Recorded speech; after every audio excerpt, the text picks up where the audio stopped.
An appeals court ruling has put hundreds of thousands of Haitian and Venezuelan migrants in a state of legal limbo, reversing a lower court's decision that had temporarily protected them from deportation. The ruling by a three-judge panel of the First U.S. Circuit Court of Appeals sided with the Trump administration, stating that the Department of Homeland Security, DHS, has the legal authority to terminate temporary protected status, TPS, and similar humanitarian parole programs. This decision is a significant victory for the administration's policy of reducing both legal and illegal immigration, and it serves to fulfill a key campaign promise. The core of the legal debate centers on the authority of the DHS secretary to unilaterally end these protections. While a lower court had found the administration's actions unlawful and arbitrary and capricious, the appeals court saw the issue differently, focusing on the broad statutory authority granted to the DHS secretary.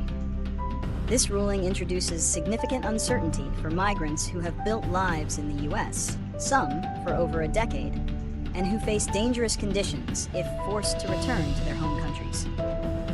The decision highlights the complex and often contradictory nature of U.S. immigration law, where humanitarian concerns clash with executive power and political agendas. Reasons and consequences. The administration's primary motivation for ending TPS and other humanitarian programs is its belief that they have been abused, exploited, and politicized as a de facto amnesty program. The administration argues that these programs, which were designed to be temporary, have allowed individuals to remain in the U.S. indefinitely, circumventing the normal legal immigration process. The administration has also cited national security and economic concerns, arguing that the U.S. cannot sustain an open-ended policy of granting legal status to individuals from countries with ongoing instability. The appeals court's decision provides a legal basis for this view, affirming the executive's authority to make these determinations without extensive judicial review. The consequences of this ruling are profound for the migrants involved. While the legal battle is ongoing, the ruling creates a constant state of fear and uncertainty.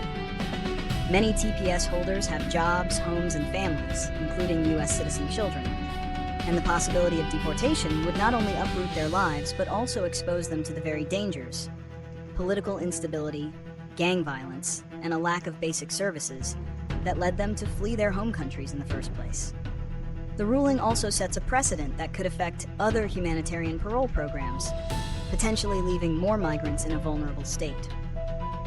The ruling also has significant political consequences. For the Trump administration, it is a validation of its America First immigration policy. For immigrant advocates and Democratic politicians, it is a devastating setback and further evidence of what they see as a cruel and unjust immigration system.